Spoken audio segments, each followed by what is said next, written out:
kembali lagi di Dikbud Team Channel. Video ini dipersembahkan oleh Dinas Pendidikan dan Kebudayaan Kabupaten Lombok Timur. Hari ini kita membahas tentang Merdeka Belajar. Apa sih Merdeka Belajar? Merdeka Belajar adalah kebijakan terobosan yang diluncurkan Menteri Pendidikan Nadiem Makarim yang bertujuan untuk mengembalikan otoritas pengelolaan pendidikan kepada sekolah dan pemerintah daerah. Otoritas pengelolaan pendidikan diwujudkan dalam bentuk memberikan fleksibilitas kepada sekolah dan pemerintah daerah dalam merencanakan, melaksanakan, mengevaluasi program-program pendidikan yang dilaksanakan di sekolah. Dengan mengacu pada prinsip-prinsip kebijakan Merdeka Belajar yang ditetapkan pemerintah pusat dalam usaha mencapai tujuan nasional pendidikan. Nah, apa sih tujuan utama pelaksanaan kebijakan Merdeka Belajar? Kebijakan Merdeka Belajar dilaksanakan untuk percepatan pencapaian tujuan nasional pendidikan, yaitu meningkatnya kualitas sumber daya manusia Indonesia yang mempunyai keunggulan dan daya saing dibandingkan dengan negara-negara lainnya. Kualitas sumber daya manusia yang unggul dan berdaya saing diwujudkan pada siswa-siswi yang berkarakter mulia dan memiliki penalaran tingkat tinggi, khususnya dalam literasi dan numerasi. Kebijakan Merdeka Belajar yang tidak bersifat kaku dan mengikat atau fleksibel diharapkan dapat mengatasi keragaman kondisi, tantangan, dan permasalahan pendidikan yang berbeda antar sekolah dengan strategi penyelesaian yang berbeda. Apa sih manfaat pelaksanaan kebijakan Merdeka Belajar? Kepala sekolah, guru, orang tua, pemerintah daerah dapat bergotong royong untuk mencapai dan menemukan solusi yang efektif, efisien, dan cepat terhadap kondisi, tantangan, dan permasalahan pendidikan di masing-masing sekolah, khususnya dalam rangka meningkatkan kualitas proses belajar siswa. Kepala sekolah, guru, orang tua, dan pemerintah daerah merasa memiliki dan bertanggung jawab terhadap pengelolaan pendidikan di sekolah pada daerah masing-masing. Dalam kurikulum Merdeka Belajar terdapat 14 episode yang diterbitkan. Pada konten kali ini kita akan membahas tentang episode 1 yaitu 4 pokok kebijakan Merdeka Belajar. Tahun 2020, USBN akan diganti dengan ujian atau asesmen yang diselenggarakan hanya oleh sekolah. Alasannya mengembalikan hak menilai proses dari hasil belajar siswa kepada sekolah. Tujuannya adalah untuk memberikan tanggung jawab kepada sekolah untuk menilai hasil belajar siswa mengacu pada standar proses. Ujian untuk menilai kompetensi siswa dapat dilakukan dalam bentuk tes tertulis atau bentuk penilaian lain yang dikomprehensif seperti portofolio dan penugasan, seperti tugas kelompok, karya tulis, dan sebagainya. Guru dan sekolah lebih merdeka dalam menilai hasil belajar siswa. Ujian nasional atau UM tahun 2020 UN akan dilaksanakan untuk terakhir kalinya. Tahun 2021 UN akan diubah menjadi asesmen kompetensi minimum dan survei karakter. Dilakukannya pada siswa yang berada di tengah jenjang sekolah, misalnya kelas 4, 8, 11, sehingga mendorong guru dan sekolah untuk memperbaiki mutu pembelajaran dan tidak bisa digunakan untuk basis seleksi siswa ke jenjang selanjutnya. Mengacu pada praktek baik pada level internasional seperti PISA dan TIMSS. Asesmen Nasional Berbasis Komputer ANBK merupakan program penilaian mutu sekolah, madrasah, dan program kesetaraan di jenjang dasar dan menengah. UNBK adalah sebagai pengganti ujian nasional berbasis komputer atau UNBK yang berfokus melakukan tindakan evaluasi input, proses, dan output pembelajaran melalui serangkaian tahapan tertentu.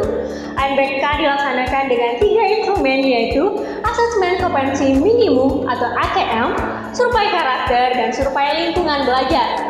AKM digunakan untuk mengatur literasi membaca dan literasi matematika para siswa, sementara survei karakter digunakan untuk mengukur sikap nilai, keyakinan, dan kebiasaan yang mencerminkan karakter siswa. Survei lingkungan belajar untuk mengukur kualitas berbagai aspek input dan proses belajar mengajar di kelas maupun di tingkat satuan pendidikan. Nah, selanjutnya itu adalah rencana pelaksanaan pembelajaran atau RPP. Guru secara bebas dapat memilih dan membuat, menggunakan, dan mengembangkan format RPP. Alasannya adalah RPP konvensional seringkali menjadi beban administratif dan menyita banyak waktu guru karena sangat detail dan tebal. RPP harusnya disusun secara efektif, efisien, dan berorientasi ke belajar siswa. RPP pada intinya memuat tujuan dan metode pembelajaran serta metode penilaian.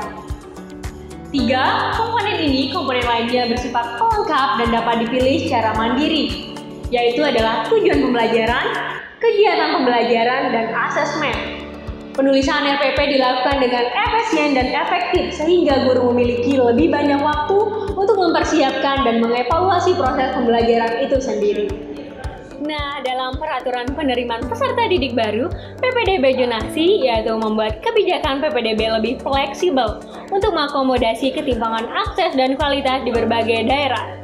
Jalur zonasi minimal 50%, jalur afirmasi minimal 15%, jalur perpindahan maksimal 5%, dan jalur prestasi sisanya 0-30% disesuaikan dengan kondisi daerah.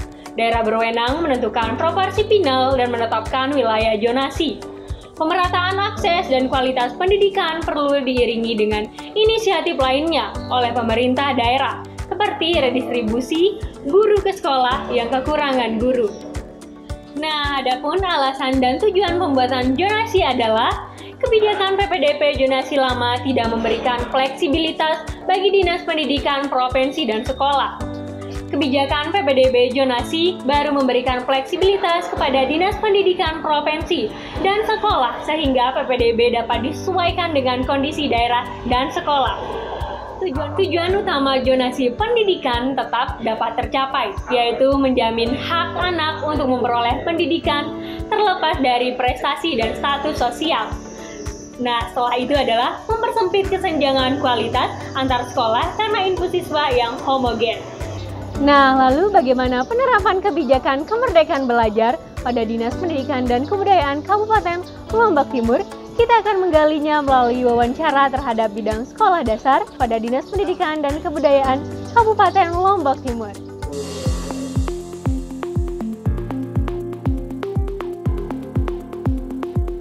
Kita di Lombok Timur ini juga masuk di dalam penerapan kurikulum Merdeka Belajar itu. Hanya saja memang untuk penerapan kurikulum Merdeka Belajar pada tahun 2021 itu masih pada sebatas di sekolah penggerak. Ya, memang program pemerintah untuk penerapan kurikulum Merdeka Belajar ini itu fokus atau sasaran utamanya pada waktu itu masih sasarannya itu ada di sekolah penggerak. Dan alhamdulillah untuk sekolah penggerak kita di tingkat sekolah dasar di Lombok Timur itu sudah mencapai sekitar 59 sekolah penggerak, baik itu pada program sekolah penggerak tahap pertama maupun sampai ke tahap ketiga. Nah,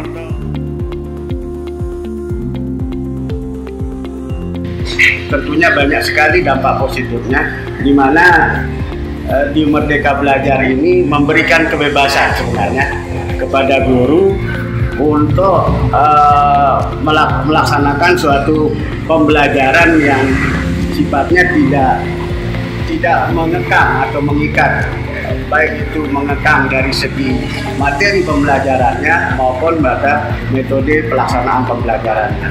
Kita lihat perbandingan dari perbedaan kurikulum Merdeka Belajar dengan kurikulum yang lainnya.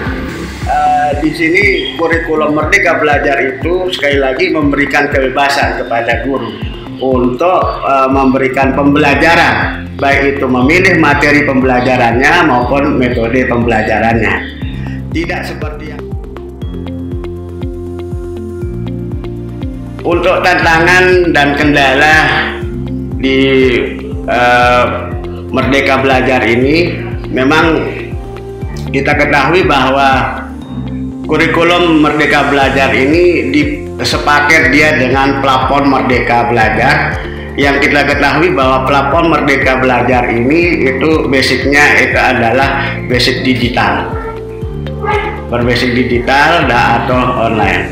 Nah, tentunya tantangan yang paling utama itu adalah kemampuan dari guru-guru kita itu untuk menguasai IT. Nah, kalau guru-guru kita itu belum menguasai IT, maka pengaplikasian atau implementasi dari kurikulum Merdeka ini akan jauh sekali harapannya. Nah, untuk itu kita menghimbau kepada guru-guru kita semua ini nanti supaya nanti implementasi kurikulum belajar ini bisa terimplementasi maksimal, maka hal penting yang paling mendasar harus kita imbau kepada guru-guru itu adalah pada penguasaan IT-nya. Karena semua pelaksanaan implementasi kurikulum belajar secara daring maupun luring itu kebanyakan dari pusat itu mengharapkan implementasinya itu ada di platform Merdeka Belajarnya. Di semua platform Merdeka Belajar itu sudah semua disiapkan untuk materi belajarnya guru maupun materi belajarnya siswa. Oleh karena itu, tetap simak pada video berikutnya ya. See you in the next video. Terima kasih dan sampai jumpa.